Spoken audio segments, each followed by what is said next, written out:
contre l'Atlético, ça passe ou pas? Ben, on fera les pronos Ligue des Champions demain dans l'émission, dans le Dash Foot. Il y aura Dash Foot lundi, mardi, jeudi et vendredi cette semaine. Les passionnés, semaine Ligue des Champions. Le PSG a été dans la gestion après le rouge. Allez, on passe à la suite. Il est 13h54, on est en retard, mais on avance avec Romain et Melvin en direct pour débriefer Nantes-Marseille et surtout nous parler de leur périple.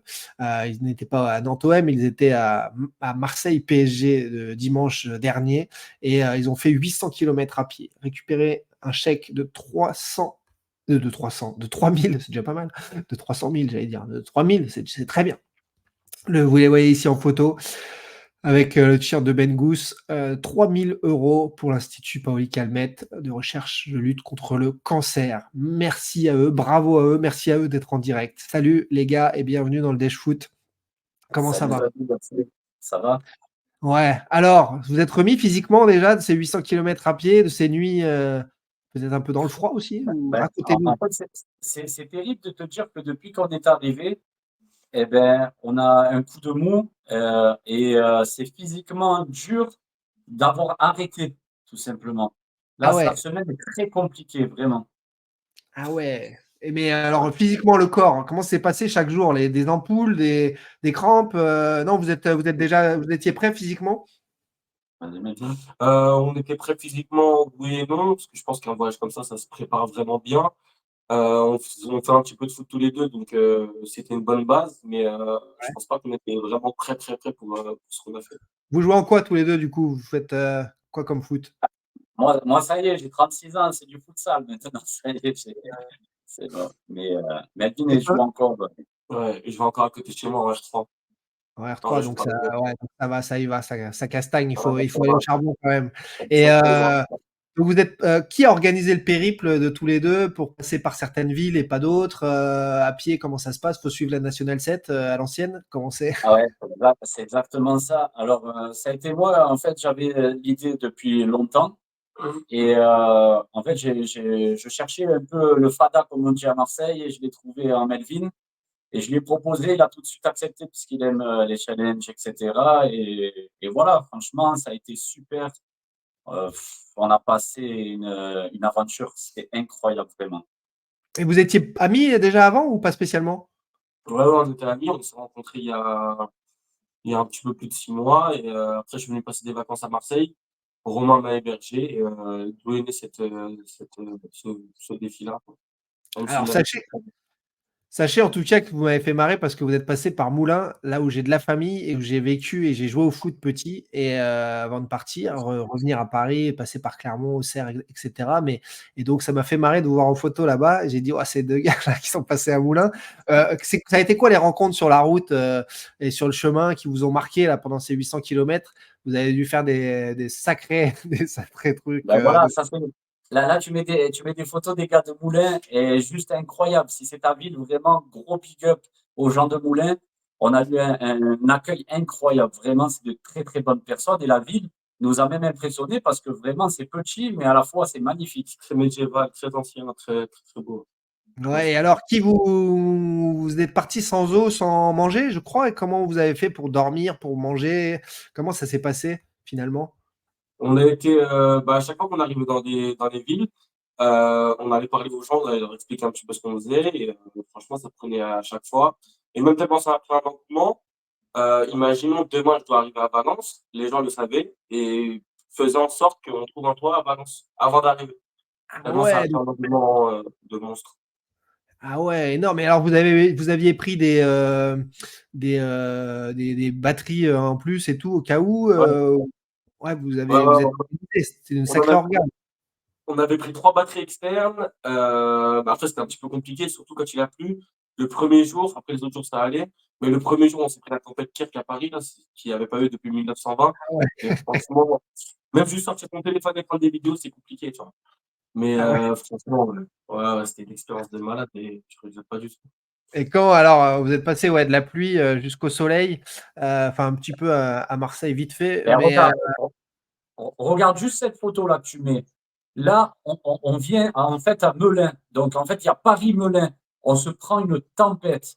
Vraiment, en 1920, depuis Itachi, Premier jour. etc. Premier jour, on est accueilli par cette famille. qui a de la famille parisienne et marseillaise. On est accueillis comme un anniversaire. On rentre chez les gens, regarde ce qu'on vit au premier jour de cette aventure. On s'est dit, mais c'est juste incroyable. C'était tellement Énorme, magnifique. énorme. Et donc, vous aviez décidé de faire ça pour la lutte contre le cancer et de récolter des dons à travers votre trajet. Ça a été au-delà de vos espérances? Oui et non, parce que je pense que pour cette cause, il y a vraiment jamais assez Ouais. finalement. Mais pour moi, c'est bien, mais pour moi, on aurait pu faire encore mieux. Bon, OK. Mais ouais, mon idée, c'était plutôt de dire que l'engouement quand même a été fou. Bon, hein, beaucoup de Ah médias oui, en ont parlé et après oui, on peut toujours, c'est sûr, récolter plus et quand on voit, tout l'argent qu'il y a dans le monde, c'est sûr qu'on pourrait, faire plus qu'un chèque de 3 000 € avec beaucoup de bonnes, âmes. Mais comment ça s'est passé? Puisqu'il y a un Parisien, un Marseillais. À votre arrivée à Marseille, les Marseillais rigolent pas avec le maillot du PSG. Ça a été toléré? Ça a été sympa ou pas? Non, je n'aime pas parler du PSG, donc ça va. il a respecté ça quand même. Et je pense que quand même, il fallait pas juste mettre le maillot du PSG, respecter quand même, arriver à Marseille devant le stade Vélodrome. Melvin est assez intelligent pour ça. Et vraiment, vraiment, peut te dire, il peut te le confirmer, ça a été extraordinaire. L'accueil a été top et je remercie tout. Ouais, moi aussi, je remercie les Marseillais parce que c'est incroyable d'arriver chez eux et qu'ils nous fassent cet accueil-là. Et même merci à l'Olympique de Marseille qui nous a invités sur la bord de la pelouse pour remettre le chèque et pour les places. Et je tenais à souligner aussi que je n'ai pas reçu d'appel du PSG, de mon club. C'est un petit peu dommage, même si j'attendais rien de leur part. Mais je trouve ça un petit peu dommage, quoi. Ouais, je vois ce que tu veux dire. C'est vrai que, étant donné que tout le Justement. monde a parlé de vous, c'est pas possible que ce soit passé, en dehors de leur radar et c'est toujours dommage de pas mettre en avant ce type d'initiative de supporters, passionnés et quand on voit l'accueil là en photo là que vous avez eu, c'est Soprano, hein, je me trompe pas en Ouais, ben petit oui, ben, et par exemple, Soprano qui est choqué de nos. Tu vois, même Benjamin Mendy qui nous dit mais jamais de la vie je fais ça, vous êtes des fous, vous êtes des malades. Et l'accueil, ouais, ils nous ont accueillis comme jamais, vraiment très, très, très et quand on impressionnant. fait, là vous êtes sur le terrain avec le fameux chèque des 3 000, quand on fait les 800 kilomètres, vous aviez certainement plein d'affaires de rechange, mais ça vous flingue une paire de baskets ça, non? Elles sont mortes? Oui, non, moi je te jure qu'elle a Ah ça pas va? tenu. J'ai pris une paire de Nike. Romain il pensait qu'elle allait pas tenir, mais elle a fait l'affaire et C'était ça a combien de bien. kilomètres par jour? Alors, vous avez mis combien de jours? Alors, donc on a mis au total 18 jours et en moyenne, c'était entre 40 et 45 par jour. Ah ouais, donc un petit Et marathon ouais. par jour, en marchant. Oui, mais en fait, il faut pas se dire, tu vois, 40 comme ça et tout. Nous, on se l'est pris vraiment, tu vois, 4 heures le matin. Tu vois, de beau matin, quand tu commences, que tu es frais, vraiment, les 4 heures, tu ne les vois pas passer, la vérité. Après, Mmh. tu te prends une petite pause, tu essaies de manger un petit truc que les gens ils peuvent t'offrir. Et après, tu repars 2 heures, 2 heures. En fait, on n'avait rien qui nous attendait, à part de trouver de quoi dormir à l'étape. Ouais, Donc, en et fait, ouais. quand personne t'attend, eh ben, tu prends le temps nécessaire, doucement, doucement. On ne s'est pas tué, tu vois, à faire un truc, un exploit de fou tous les jours. Et surtout qu'il fallait envoyer du contenu pour les gens, parce que les gens ont demandé. Et nous, c'était un plaisir de leur donner du contenu, tu vois. Surtout que nous, on kiffait l'instant présent, mais on faisait partager aux gens, et ça, c'était juste fou, tu vois. C'est juste Parce incroyable. que toi, Melvin, tu es déjà très suivi sur les réseaux sociaux. Tu fais quoi d'autre? Raconte, aux gens qui Je te suis créateur de contenu un petit peu sur les réseaux sociaux. Et ouais, j'étais un petit peu suivi, pas énormément, mais c'est déjà très, très bien, tu vois. Et les OK, gens OK. ont pris vraiment cette marche comme leur nouvelle série Netflix, tu vois. Et c'est ça qui est fou. C'est Tu vois. top. Ça me fait rire carrément, parce que Ça c'est vous un a fou. donné d'autres idées ou pas? Ça vous a donné des idées Vraiment, en exclusivité, on peut te le dire chez toi parce qu'on t'aime bien. Il y a le match retour. Il y a le match retour. On ah, prépare ça et on part sur les routes à partir de février parce que c'est le 16 mars. Et il y a le Paris Saint-Germain. Et tu sais, ah. moi, on avait parié que si l'OM perdait ou le Paris Saint-Germain, je finissais dans le Vieux-Port et j'ai fini dans le Vieux-Port. Oh! Et du C'est coup, vrai? Tu as pas mis les images sur ton compte Instagram? Si? ah Sur ouais, YouTube, oui, on a bien sûr, bien Elles sont sûr. où? Elles sont où? Attends. Euh, sur Insta, peut-être. J'ai mis sur TikTok la vidéo. Attends, je vais chercher. Je vais la montrer à nos amis qui nous regardent. Là, il y a plus Sur de. TikTok, sur mon TikTok, sur mon TikTok, il y a la vidéo. C'est Romain, quoi ton TikTok? MNDS, MNDS. MNDS TikTok, ça y est, on va la chercher la vidéo et Voilà. Et autant te dire que j'ai espoir que le match retour, il finit dans la Seine. Il n'a pas d'espoir, en fait. Parce qu'on est mieux à l'extérieur, l'Olympique de Marseille. Il faut alerter, on va en parler de Nantes, si vous avez le temps, dans un instant, de Nantes OM, justement, pour finir l'émission. Romain, sur ton compte TikTok, regarde, c'est cette vidéo-là, ça y est. Voilà l'Olympique de Marseille, ce que vous êtes en train de me faire. J'ai fait 800 km à pied, je me retrouve au Vieux-Port, dans l'eau. Je ne sais même pas la couleur qu'elle est. Voilà. Moi, je vais le faire parce que je suis un homme. Vous avez été des omelettes. Voilà. Moi, je vais prouver que je vais le faire. Et j'espère que le match retour, Melvin sautera dans la Seine. Parce que j'espère qu'au match retour, vous allez faire un match d'hommes et on va gagner au Parc des Princes. Allez, l'OM! Je ne sauterai jamais dans la Seine vu que le PSG va gagner au match retour. Eh oui. Vas-y. Pour la caillole! Oh! Oh ah, elle était fraîche? Elle était sale surtout. Ah ouais. Ah bah, alors t'es pas prêt pour la Seine. Hein. Ouais, mais moi je m'en fous, j'irai pas. Il va y aller lui à la Seine. Pas possible. Très bon, bah on verra ça alors dans quelques mois avec grand plaisir. Si vous avez le temps, on se débrief Nantes-OM d'hier. Avec grand plaisir. Alors, pour finir la 10e journée de Ligue 1, justement, l'OM qui l'a emporté avec du caractère, mais sans maîtrise, parce que les Nantais ont eu ce qu'il fallait comme occasion pour revenir, ne l'ont pas fait, manque d'efficacité là aussi. Mais Marseille qui fait la super opération, puisqu'il se repositionne devant Monaco à égalité de points, en la 2e place, donc le dauphin du PSG. 2 choses à écouter avant d'analyser et de revoir les buts. On écoute d'abord la réaction du buteur, d'un des 2 buteurs marseillais, Neil Maupay, après le match, quand on lui pose la question de ses duels avec Palois. Il répond et il est incroyable. Il est vraiment, ce joueur, il a un caractère différent et il sait comment parler aux médias. Bref, on l'écoute. Neil. Non, pas vraiment. Palois, non, ça va. Faut lui demander à lui, mais moi, ça. Non, j'ai juste entendu à la télé qu'il a dit que j'étais petit. Mais bon, ça sert à rien d'être grand et de se faire bouger. Donc, pour moi, c'était une bonne soirée, tranquille. Non, pas vraiment. Ça sert à rien d'être grand et de se faire bouger. T'es d'accord, Melvin? Il a raison. Moi, en étant petit, moi, je peux te le dire, il a raison. Quand tu vois des petits qui bougent les grands, je te jure que t'es content, t'es satisfait au fond de toi. Tu te dis, en fait, tu peux bouger les grands. Voilà, au final, ils ont perdu. C'est vrai. Alors, avant d'écouter Deserbi, Romain, toi, le Marseillais, la prestation d'un Neil Maupay, buteur, mais c'est courant alternatif. T'es plus Wai ou plus Maupay devant?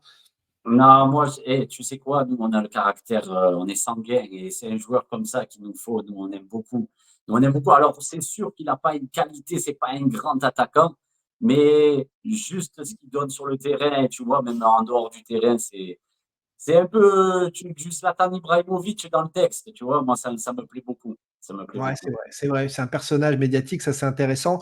Avant de revoir les actions, on voit les notes du match selon le journal L'Équipe dans la revue de presse. Alors, il y avait une mise en place au 4-2-3-1, 4-3-3 de l'Olympique de Marseille avec Koné qui a été titularisé dans ce milieu de terrain, qui était un peu plus haut quand même que Rabiot et que Højbjerg de ce qu'on a vu.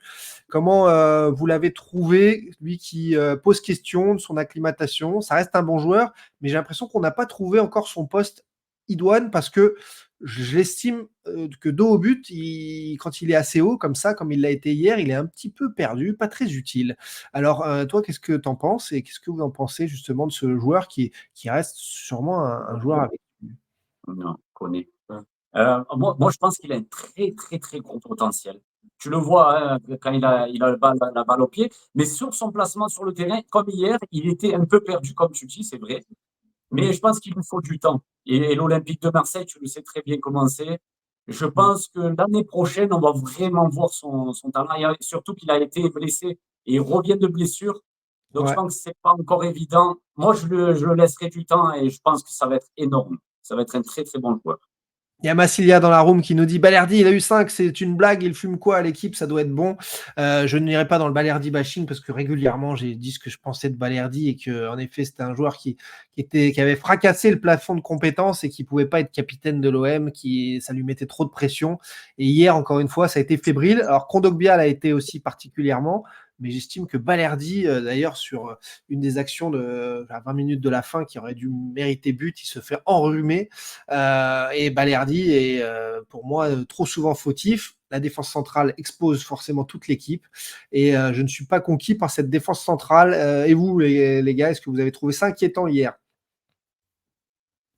Moi, pour moi, c'est trop léger. Et surtout, un club comme Marseille, tu as un capitaine comme Balerdi, c'est compliqué. Hein. C'est pas parce qu'il a été bon à un moment que tu dois être capitaine. C'est pas comme ça.